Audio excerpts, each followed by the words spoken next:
Howdy, blue noses everywhere. Where have I been, you might be asking? Well, I'll tell you where I've been for the last 24 hours. I've been in Coventry, most of it. Thanks to the wonderful planning of Sky and the West Midlands Police and the West Midlands Transport, they decided to put Birmingham City on at 8 o'clock on a Friday night in a small West Midlands town that has traffic problems that you wouldn't believe. And I left the ground at 10 past 10 to catch the quarter past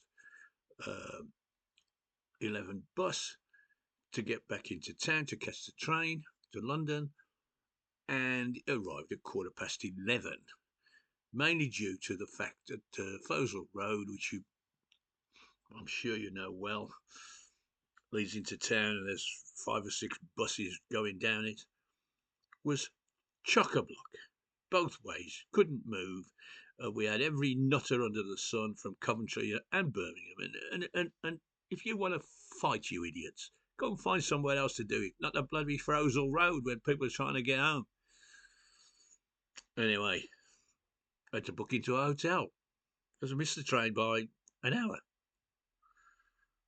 So I've been stuck in Coventry, and I've come home, and we've just seen the results for the Saturday afternoon, and I've managed to make it home. Thanks again. Now then, the game. Oh yes, there was a game on. Yeah. Um. Well, I thought we started all right. We pressed them and pushed them back, and they never got in our half for certainly after the first half. But unfortunately, when they did, uh, we looked like one of them wavy things in a storm. We were all over the shop, and mainly thanks to our goalkeeper John Ruddy, who kept us in the mix, so to speak. Uh, for some mysterious reason, um, we lost 2 defenders through injury, Draymar and Sanderson, and we had already lost Lang. So we were scraping the barrel for back players. Now, Kevin Long seems to have disappeared off the face of the earth and isn't kosher to our management team. So we saw the return of Mark Roberts, and Bakuna was pushed back into his right backish sort of role, and he was up and down the field and did all right. Well, while we were on the front foot, he was great. Um, Unfortunately, he started the change by larruping one of their players, getting booked. So his his defensive qualities were diminished somewhat, so because he was frightened to put a tackle in. Um, Roberts did all right. Got his head in, got his tackles in. Um, and we looked like we were going to get to half time 0-0, which would have been a decent result. However, like the old ex-Villa man, the grandson of my good friend Frank O'Hare, uh, stole into the box, was allowed the freedom of Coventry, and toe poked a ball through our defence and inside the near post. John Ruddy, he didn't look good, but I think he was probably blinded by those black shirts. Those black shirts have got to go. We can't see anybody. Let's get bright red. Let's look like we're on fire. Okay. Second half, much the same. Uh, we created. I won't say we created chances. We created openings, but we never looked like finishing them off. Final pass was nowhere. We were shooting from 25, 30 yards. No chance. Their goalkeeper could have put his crisp down. He was so unbothered by our attack. Whereas at the other end, old Rods was flying around like a monkey on a stick, pushing balls away. He took one in the face that would have knocked most people's heads off. Absolutely blinding save. From a free kick, he dived up to his left and punched the ball over the bar. I haven't seen that kind of save since Gordon Banks was a lad. You know what I mean? He was he kept it respectable. Uh, Eventually, one cross too many went to a man unmarked, and lo and behold, it was old Callum O'Hare again, who waltzed round two of their players and eventually smashed it in from about 6 or 7 yards. 2-0 all over. Now, coming home on the train today, I've been reading the reactions from fans who were there, some who watched it on TV, and some who probably didn't watch it. And they ain't very happy with the gaffer. Now, I wasn't very happy with the gaffer when he signed for Derby because I thought, well, that's them stuffed. It was good news for us because obviously Derby were in the same neck of the woods in the table as we were, and I think ironically, when they finally got relegated, it was us that sent them down. When they failed to mark a Lucas Jukovic from 5 yards, no, that ain't good defending, and he's passed that. He's passed that defensive mentality onto us because we don't mark the opposition. We don't get near them. We don't grab hold of them. We don't tie them down so they can't get any space. It's just amateurish. Amateurish. Now I'll tell you how bad uh, things were last night. Even our best player, Buchanan, was rolled and skinned and whatever. Fair play to the guy. He never let that get to be a dangerous cross. All the real danger came from Bakuna's side because he was basically outnumbered. People didn't fit in um, to do the job that he normally does, i.e., play in front of the right back and keep him relatively safe. Um, as I say, every message bar one was Rooney's got to go. Rooney's got to go, and uh, the defence. I mean, he's not my absolute blinding objection to all this is that the Americans think that he is a good idea.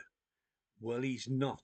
Okay, you've done some wonderful things. Wonderful things. Can't thank you enough. We're behind you 100%. Do what you say you're going to do, but get rid of this loser. That's what he is. He's a loser. He, I don't want to sound like Donald Trump, but he is. He hasn't got a clue how to manage a football team. Not at all. I watched the pre. I unfortunately had to sit with the Coventry fans last night because I couldn't get a ticket.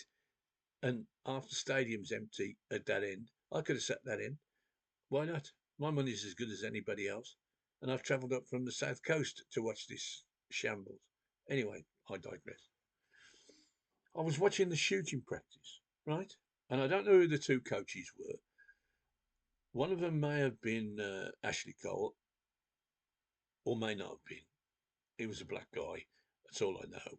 And they were playing 1-2 passes. Well, first round, they had one guy knocked it up, laid it off, and somebody come in and scored.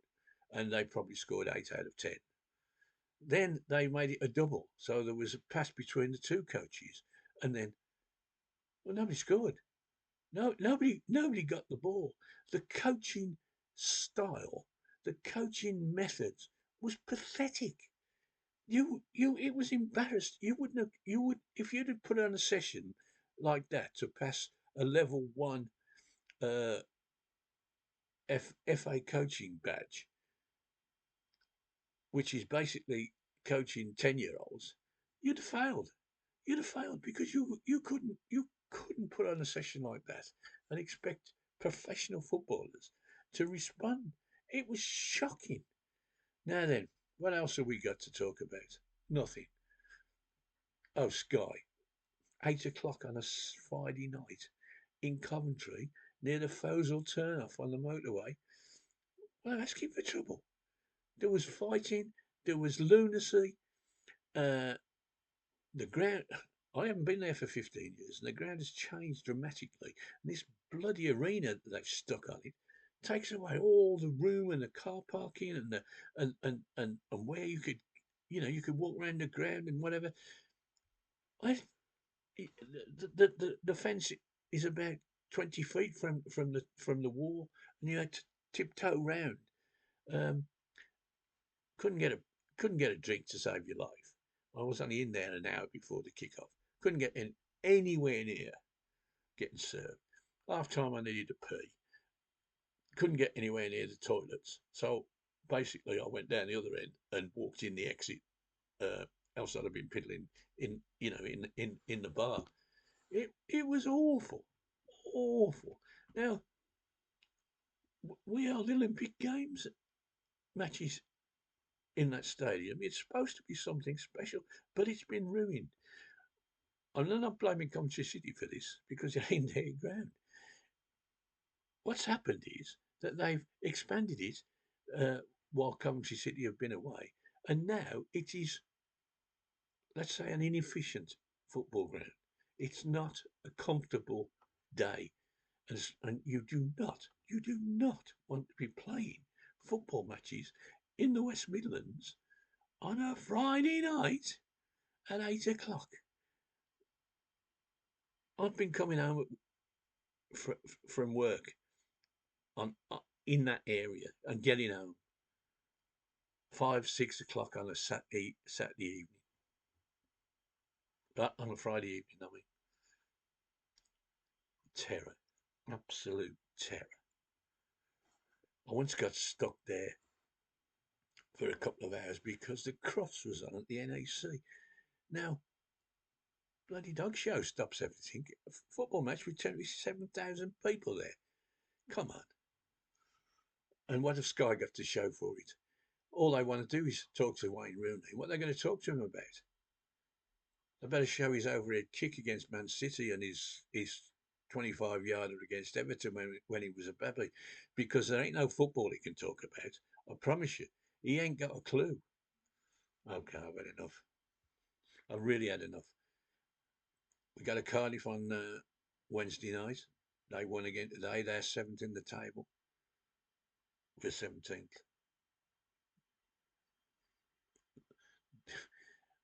Even Sheffield Wednesday have, since we beat them, are now have been unbeaten. Unbelievable, isn't it? Now we face Leicester. On a Monday night. Monday night at home. It's different gravy. It's not Friday. Now then, what we're going to talk to Wayne Rooney about on Sky. Hello, Wayne. How big a bollocking do you think you're going to get tonight? That's what I would ask him. Okay? Anyway, Tilton Talk Show. We've got a new presenter. And it's not a he, it's a she. The lovely Claire. Don't miss it. 6:30 Monday night. God bless you all.